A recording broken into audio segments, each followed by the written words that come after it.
Vamos lá, vem comigo. Tema de hoje: o meu socorro vem do Senhor. Vamos falar juntos do tema de hoje? O meu socorro vem do Senhor. Salmo de número 121. E eu vou fazer uma coisa aqui de novo, que eu já fiz uma vez. Vamos fazer uma leitura responsiva. O que é uma leitura responsiva? Eu falo, vocês respondem, ou seja, eu vou ler os textos de número ímpar e vocês leem os textos de número par, ok? Vamos ler assim? Juntos comigo, aqui eu estou, na tela está a tradução de Almeida corrigida. Peço que vocês me acompanhem com todos pelas telas. Diz assim: eleva os olhos para os montes, de onde me virá o socorro?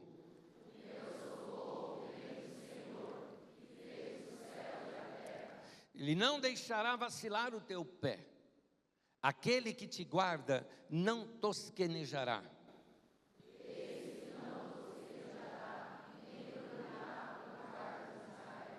O Senhor é quem te guarda. O Senhor é a tua sombra à tua direita.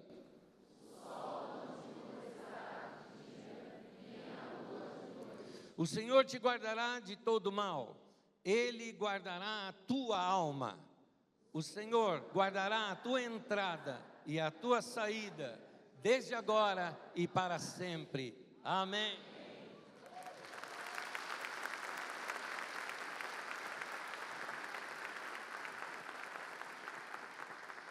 Comecemos com o primeiro versículo. Eleva os olhos para os montes, de onde me virá o socorro? Os povos no passado acreditavam que os deuses moravam nos montes. Numa determinada região da Grécia, por exemplo, você vai encontrar uma montanha que seria o trono de Hércules, ou o trono de Zeus. No Egito, eles acreditavam que alguns deuses, quando dormiam, viravam essas grandes montanhas e um dia seriam despertados. Enfim, muitos pensavam dessa maneira.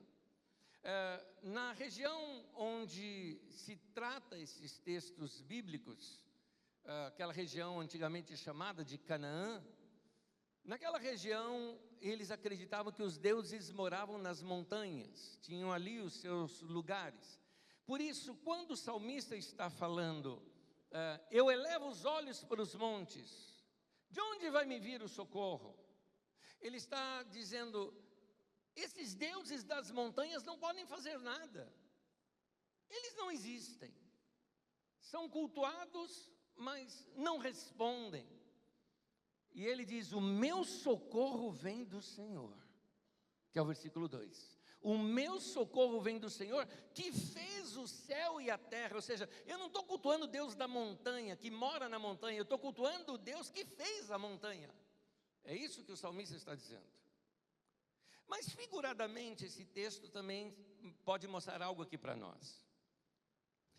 Quando você lê esse texto, e você o lê diversas vezes e começa a imaginar a cena que estava ali na mente do autor, é como alguém que está no meio de um vale e olha aquelas montanhas imensas ao seu redor, de modo que parece sufocante aquele momento.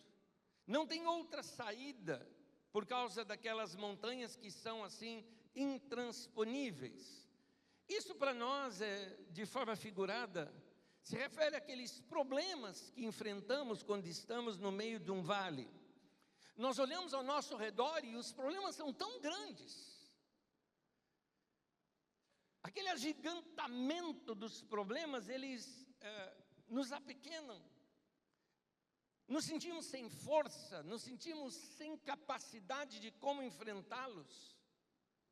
É como aconteceu com aqueles 12 espias que foram espionar ali, escautear a terra prometida. 10 deles voltaram assim horrorizados, porque se sentiram muito pequenos diante dos moradores ali. Isso está em Números 13, versículo 33, quando diz, vimos também os gigantes, os descendentes de Enaque, diante de quem parecíamos gafanhotos, e nós a eles Eles é que acharam isso.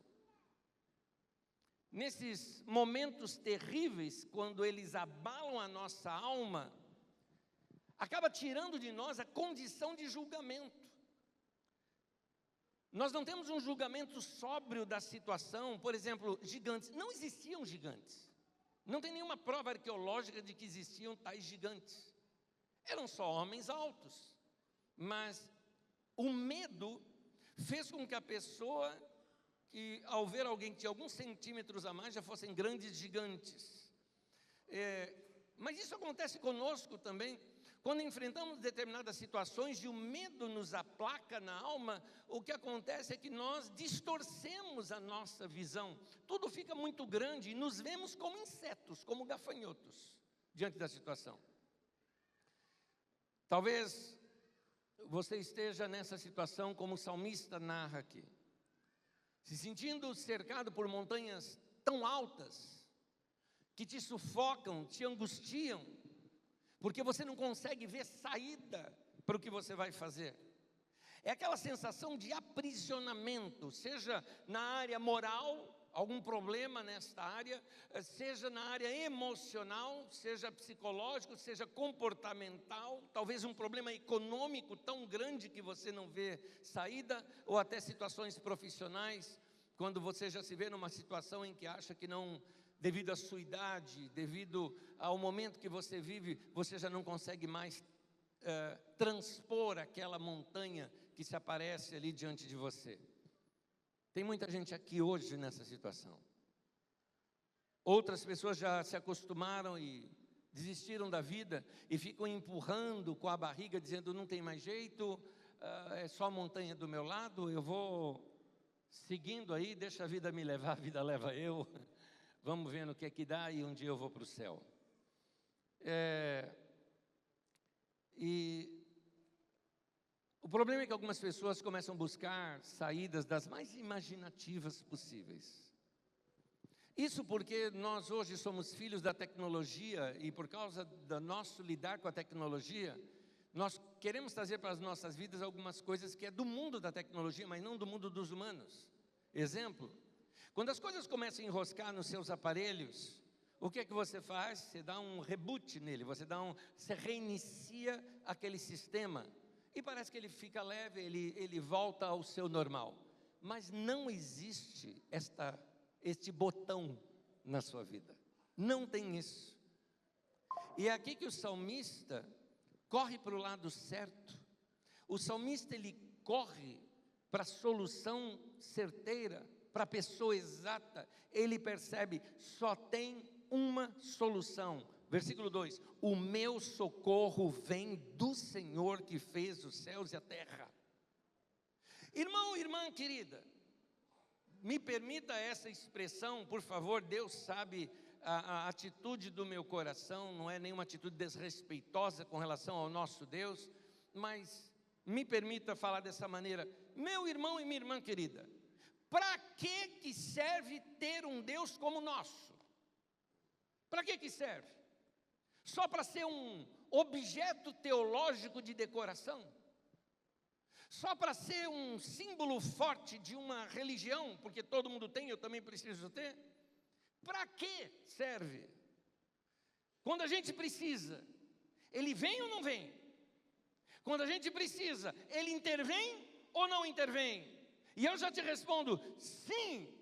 O nosso Deus é um Deus vivo, presente, um Deus que socorre. Aprendemos isso nas Escrituras. Ele é o Deus do Êxodo, cujo povo clamou, ele ouviu o clamor do povo, desceu e viu a situação do povo, arrancou o povo e liberta o povo desse seu Egito pessoal. O nosso Deus intervém, meu irmão. Mas você precisa ter a sua própria experiência de fé. O texto fala assim: o meu socorro vem do Senhor. Ele não pode ser para você como alguns do passado, o Deus dos nossos pais. Ele precisa ser o seu Deus, sua relação. Também ele não pode ser o Deus da minha esposa que ora. Tem muito homem acostumado, encostado na fé da esposa. Ele precisa ser o seu Deus. Ele não pode ser o Deus da minha tia, da minha avó, o Deus da fé do meu pastor. Não é isso. Ele precisa ser o seu Deus, o Deus da sua experiência. Nós não podemos ficar vivendo a fé de terceiros. Só pede socorro quem se vê diante de uma situação que a situação é maior do que a si mesmo. Quando o salmista diz, o meu socorro vem do Senhor, ele se refere que a luta é maior do que ele mesmo. A luta é contra algo ou contra alguém que ele não tem forças para enfrentá-los. Pode ser essa situação de alguém aqui. O que você enfrenta é maior do que você previa. E um detalhezinho, não adianta ficar buscando soluções nos montes da vida. Não é de lá que vai vir o seu socorro. O seu socorro não vai vir do agiota. O seu socorro não vai vir do empréstimo bancário. O seu socorro não vai vir do advogado, do médico, do remédio, do juiz, do chefe, do psicólogo. O seu socorro vem do Senhor. Ele te ouve. E Ele te ouve a qualquer hora do dia. E Ele vai te atender. Agora, Ele pode usar o meio que Ele quiser. O salmista se lembrou, não é para os montes que eu devo olhar. O meu socorro vem do Senhor. Frequentemente a gente se esquece que o nosso socorro vem dEle. Que a resposta certa vem dEle. Que quando temos algo na nossa vida e descobrimos o chamado da nossa vida, aquele Deus que envia é o Deus que providencia. Eu conversava tempos atrás com um pastor, e na situação econômica em que ele se encontrava, ele começou a buscar soluções fora. Começou a mexer com investimentos e nesse envolvimento aquilo tomou a sua mente, porque para viver disso você tem que fazer quase que uma devoção. E eu disse para ele, você vendeu sua alma para o mercado. Deus te chamou para servi-lo. E o Deus que te chamou é o Deus que vai te providenciar. E você tem que aprender a aceitar a providência divina da maneira dele. Qualquer pessoa aqui que tem um chamado na sua vida para fazer algo para Deus, você tem que ter algo junto chamado abnegação. Estou disposto a tudo. Se o próprio Jesus disse, eu não tenho nem onde reclinar a cabeça, não espere conforto. Espere que Deus vai suprir suas necessidades, mas tem que haver dedicação da sua parte. Então, não se perca no meio do caminho, porque quando você tirar os olhos do Senhor, você começa a vagar. E aí quando você vaga, você não sabe para onde veio, para onde vai, os dias vão passando, a vida perde o significado. Se você algum dia ou algum momento se esqueceu disso, eu tenho certeza de que Deus te trouxe aqui e Ele está trazendo essa mensagem para você, para chegar até os teus ouvidos e ao teu coração hoje, porque o Senhor, diz o texto, não tosquenejará, Ele não vai cochilar, não dormitará, isso é não cochilar. Ele está atento ao nosso pedido de socorro. E eu quero mostrar aqui várias coisas para vocês do que o nosso Deus faz. Primeiro, Ele te livra da vergonha. Quando você pede socorro para Ele, Ele te livra da vergonha. O salmista fala que a mão do Senhor se estenderia para ele, para que ele não escorregasse, para que os seus pés não vacilassem. Ele não queria, guarda bem isso, ele não queria que a sua vida fosse marcada pelo deslize. Ele fala isso no Salmo 121, versículo 3, diz, não deixará vacilar o seu pé. E esse socorro de Deus, para não deixar vacilar o nosso pé, se refere a um socorro moral. Talvez você esteja vivendo um momento da sua vida, e talvez está vendo que sua única saída é tomar uma decisão de ruptura, talvez quebrando os melhores vínculos da sua vida, ou quem sabe você está no limiar de um escorregão, de um tombo moral. E por causa disso, você está mentalmente afligido, tentado. Cenas, imagens, conversas, pessoas, ideias, possibilidades começam a poluir a tua mente, embaçando o seu pensamento para que você não tome a melhor decisão possível. E você vai aos poucos sendo tomado por essa obsessão que pode desembocar num processo pecaminoso de uma escolha errada, que pode vir a destruir você, sua vida, sua família, seus relacionamentos, suas amizades.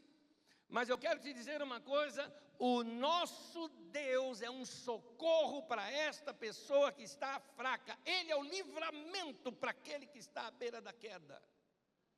No livro de Coríntios, 1 Coríntios 10, versículo 13, diz assim: não sobreveio a vocês nenhuma tentação que não fosse humana, ou seja, comum a todos os homens. Todo mundo passa por isso, não acha que é só você. Mas Deus é fiel e não permitirá que vocês sejam tentados além do que podem suportar. Pelo contrário, juntamente com a tentação, proverá o livramento para que vocês a possam suportar. Agora, é interessante, Paulo aqui diz que Deus vai dar o livramento, sim. Agora, quando você entra vê outros textos bíblicos, como o Salmo 40, versículo 1, diz assim: e ele me ouviu quando eu clamei por socorro. Ou seja, é preciso pedir, é preciso clamar, é preciso se abrir com Deus. Falo com você, minha irmã, falo com você, meu irmão, cuja mente está começando a passar por poluições, por situações, por ideias que podem distorcer, que começam a distorcer o seu destino. Possibilidades que talvez te levem a ficar obcecado por algo, e isso vai te levar para caminhos tortuosos. Eu te digo, clama ao Senhor. Chega para Deus e fala: Senhor, estou aqui. Hormônios estão explodindo aqui dentro do meu corpo, da minha mente. Pensamentos e ideias estão vindo sobre mim. Isso vai destruir a minha família. Me livra. Me livra, Senhor. Me livra do caminho errado. Me livra do caminho que vai me levar para o mal. Me livra do laço do passarinheiro, né, da arapuca que a vida traz para a gente. Me livra disso. E o Salmo 41 diz: e ele me ouviu quando eu clamei por socorro. Outro socorro que Deus nos dá, Ele é o Deus, Ele é o socorro psíquico que você precisa. Ele é o Senhor que guarda a nossa alma, psique, alma. Ele protege o nosso mundo interior, este mundo imenso que é a psique humana, aquele nosso mundo íntimo, psicológico, emocional. E ele pode ser uma espécie de couraça psíquica contra um mundo que nos estrangula, um mundo que nos oprime, um mundo que estilhaça, que esbagaça a alma. Pode ver quantas pessoas nos nossos dias estão com problemas mentais, problemas emocionais, com desgastes.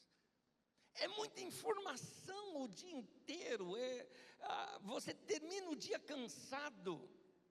Eu já lhe disse, nós nos nossos dias, com um celular nas mãos, nós recebemos mais informação em 1 hora do que uma pessoa na Idade Média receberia durante a vida inteira dela. E a sua mente não foi criada para isso.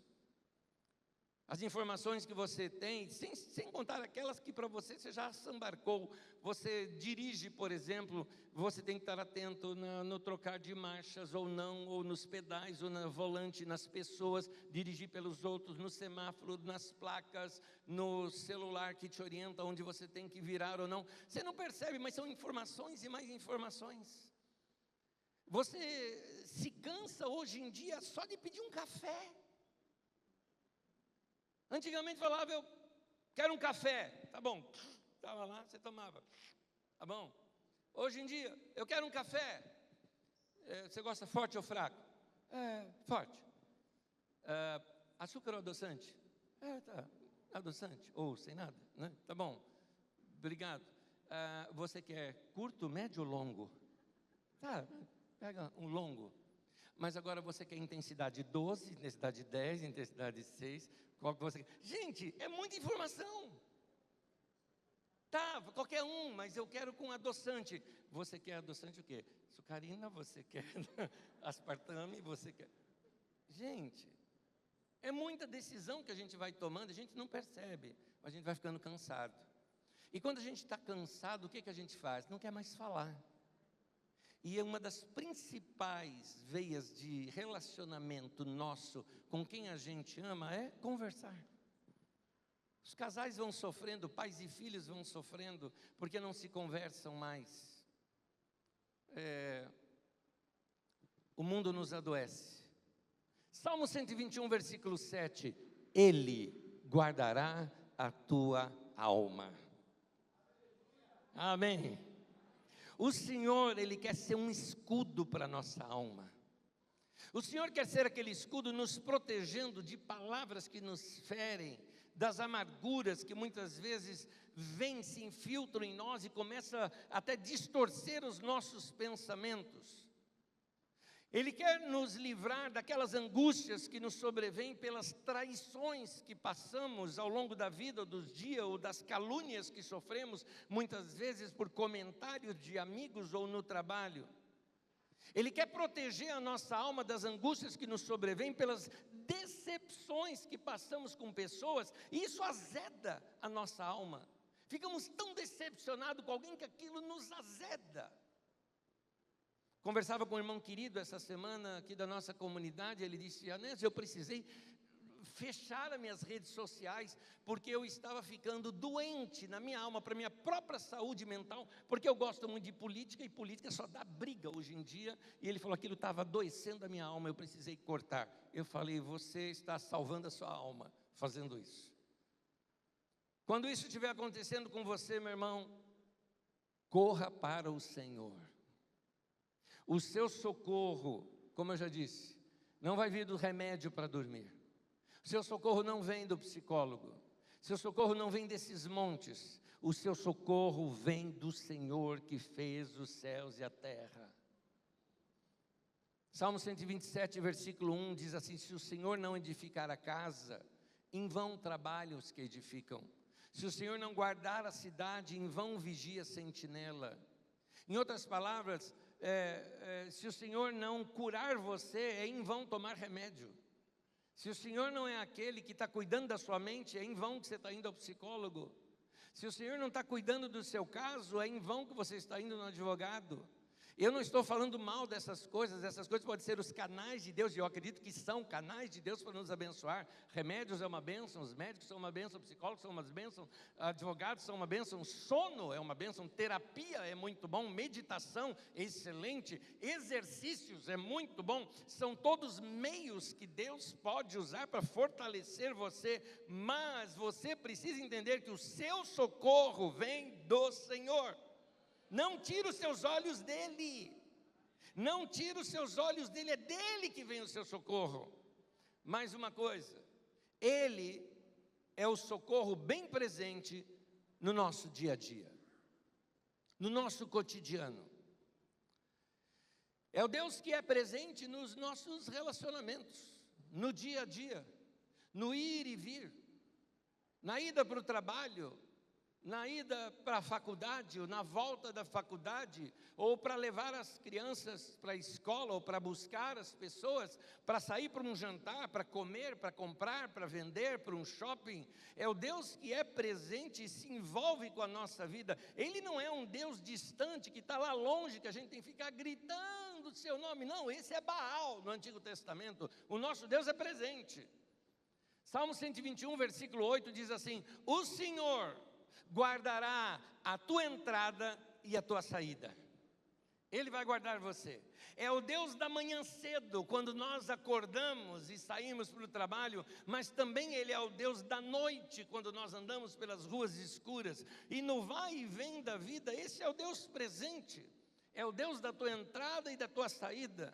Ele não é o Deus do culto do domingo, Ele é o Deus que está aqui, mas Ele quer te acompanhar no dia a dia, Ele quer seguir você, Ele quer participar da tua vida. Portanto, por isso que Jesus até ensina a gente a orar: o pão nosso de cada dia nos dai hoje. Deus nos ensina a orar até pelo pãozinho que a gente vai comer. É no sentido de comunhão, de relacionamento. Agora, por que esse texto fala que Deus pode socorrer? Que Deus é esse? Como Ele é? Por que Ele pode nos socorrer? Ele te socorre porque, diz o texto, Ele não cochila e nem dorme. Os deuses pagãos, em suas histórias, eu gosto muito de história antiga, e esses dias eu estava estudando sobre a história de deuses egípcios, e é interessante, alguns deles dormem. Ou quando a gente pega os deuses sumérios, por exemplo, disse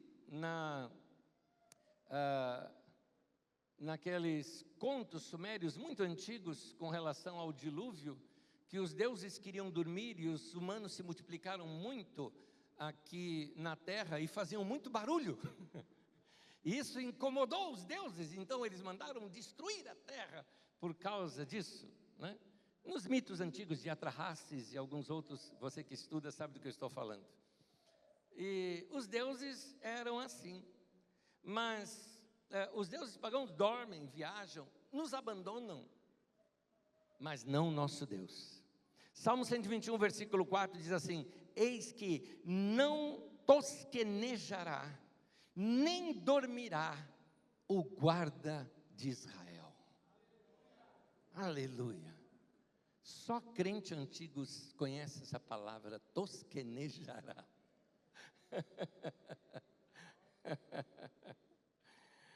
Ele não cochila.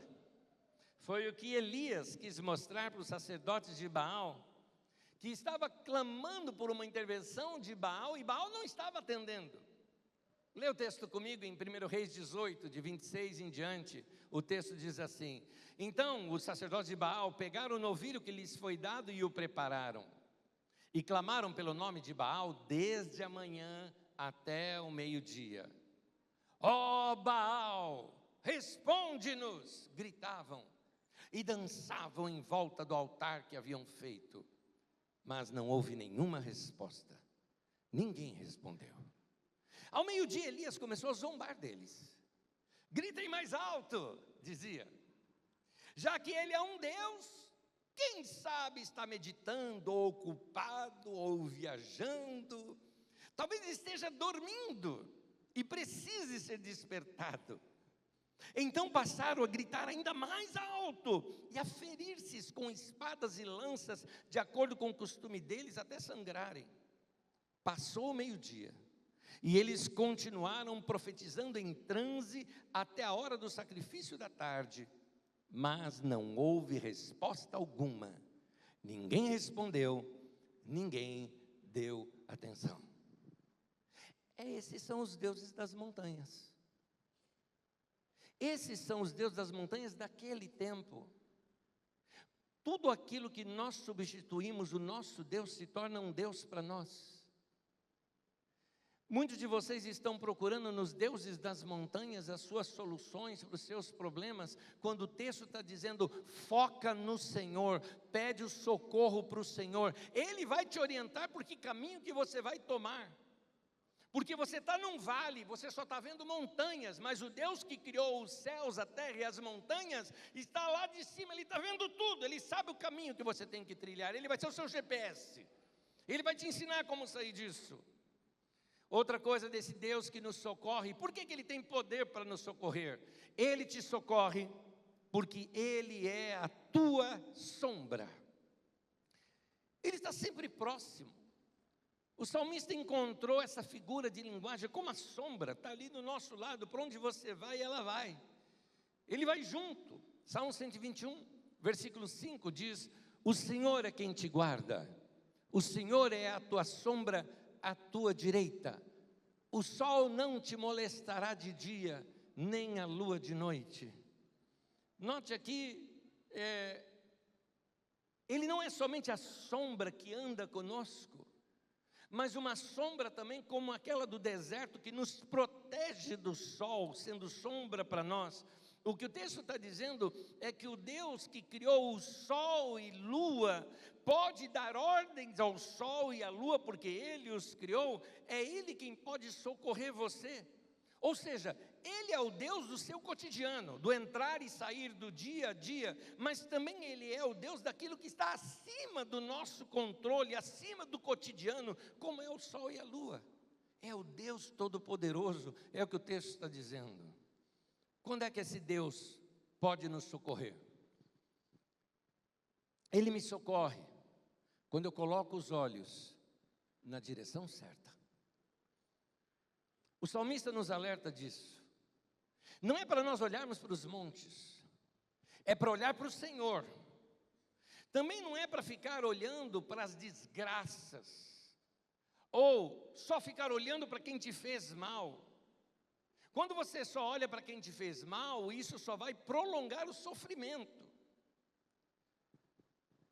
E quando você foca no sofrimento, as montanhas parecem que ficam maiores ainda. Então, meu querido, tira os olhos da pessoa que te traiu. Tira os olhos daquele problema que você não consegue resolver. Você já sabe que você não consegue resolver, então corre para Deus. Vai falar com Ele. Vai ter tempo com Ele. Há muitas coisas, meu querido, que a gente só resolve de joelho no chão. Ou até como a Bíblia diz, boca no pó. É assim que a gente resolve. Mas uma coisa sobre Deus, Ele me socorre quando eu me aproximo dEle com a atitude correta.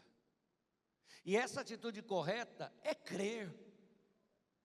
É necessário encher a boca de fé e pronunciar com fé: o meu socorro vem do Senhor. Convicção. Agora é interessante o Salmo 121, 2, que nós já falamos tanto aqui. Olha como está escrito: o meu socorro, o quê? Vem. E não é eu espero que ele venha, não, vem. Não é tomara que venha, não, ele vem. É uma declaração inegociável, é uma declaração inquestionável. Eu sei que Ele vem, o meu socorro vem do Senhor. Por isso a gente tem que se aproximar com fé dEle.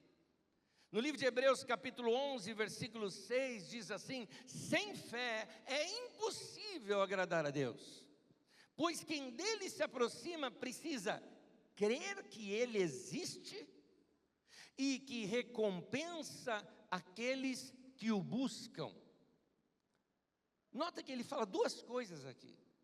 Quem se aproxima de Deus, primeiro, tem que crer que Ele existe. Existir, ser, estar, é uma palavra só. Nas línguas antigas, tanto grego quanto hebraico.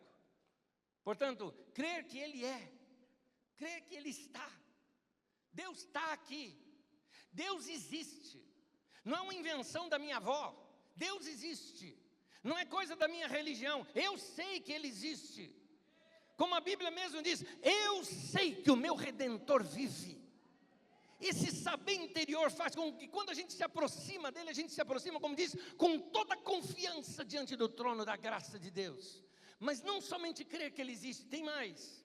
Crer que Ele é recompensador daqueles que o buscam. Nosso Deus é bom, nosso Deus responde orações, nosso Deus não é Baal, nosso Deus não é um Deus inventado sobre uma montanha, nosso Deus não vai ficar calado quando a gente pede para Ele. Quando nós pedimos ao nosso Deus, diz a palavra de Deus, Ele vai vir ao nosso socorro. É o nosso Deus, Ele não nos abandona, Ele recompensa aqueles que o buscam. Esse é o nosso Deus.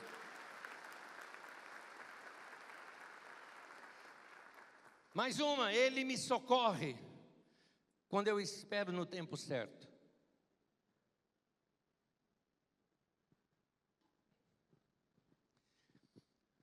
Você pode receber quando você esperar no tempo certo.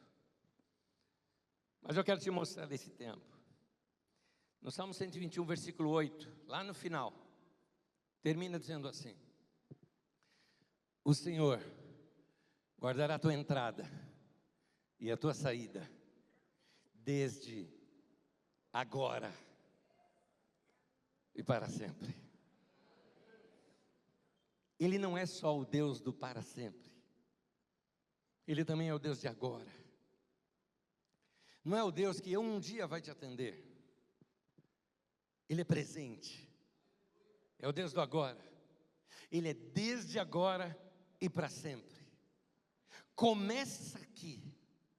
A gente começa experimentando Deus aqui. A gente começa nessa vidinha tão curta que a gente tem. Tão curta que num cemitério ela é representada por um hífen que vem entre a sua data de nascimento e a data da morte. Aquele tracinho é a nossa vida. Como a vida passa rápido. Todos que estão aqui já devem ter percebido isso. Os anos passam rápido. Como diz o livro de Jó, os meus dias correm velozes como de um atleta. E a gente vê a nossa vida passando.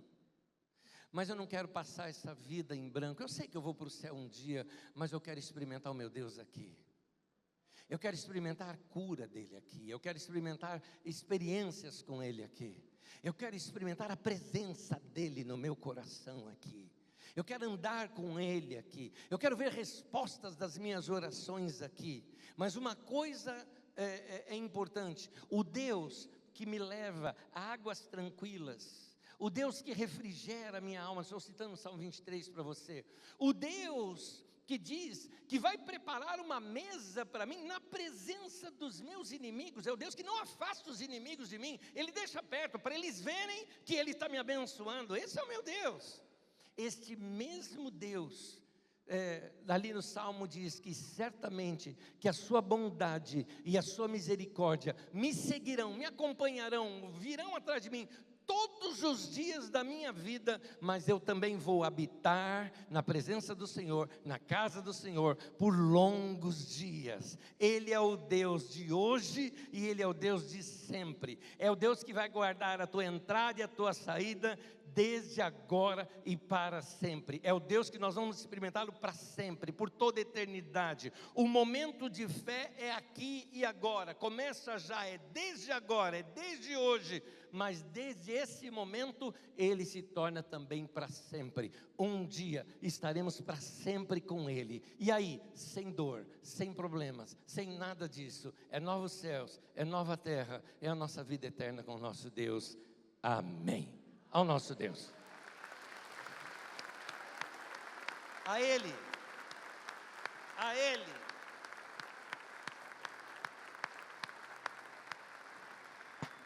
Fica de pé comigo, meu irmão.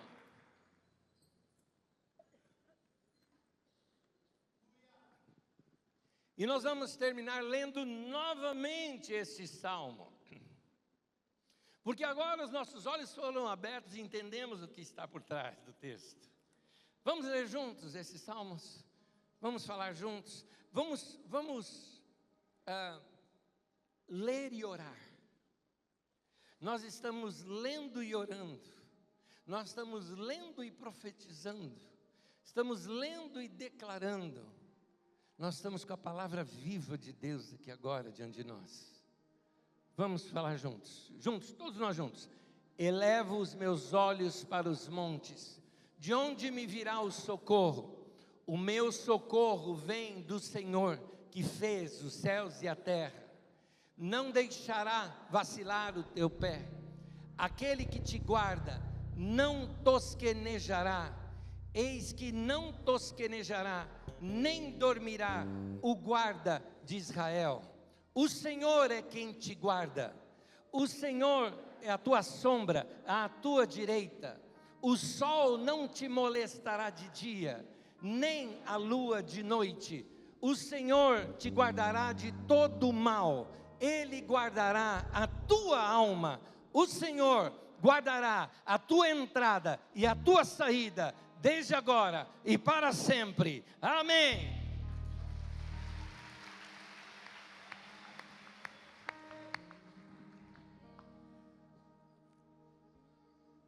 Que a graça de Jesus seja sobre nós. Que tenhamos sempre esse coração voltado para Deus. Que ao ler os textos sagrados a gente possa perceber, se encontrar, se ver neles. E assim andarmos experimentando o que os nossos irmãos desde a antiguidade têm experimentado. Amém. Não se esqueça, diariamente, vá ler as Escrituras Sagradas. Em vez de você tentar ler um texto longo, não, leia um texto pequeno e medite nesse texto. Leia várias vezes aquele texto, até que ele entre dentro de você e você perceba, estou bem alimentado. Amém? Me permita abençoar a sua vida. O Senhor é quem te guarda. O Senhor é a tua sombra à tua direita. O sol não te molestará de dia, nem a lua de noite. O Senhor te guardará de todo o mal. Ele guardará a tua alma. O Senhor guardará a tua entrada e a tua saída, desde agora e para sempre. E que a graça do Senhor Jesus, e que o amor de Deus, o nosso Pai, e que a comunhão do Espírito Santo seja com todos, de agora e para sempre. Amém. Deus abençoe. Boa semana para você.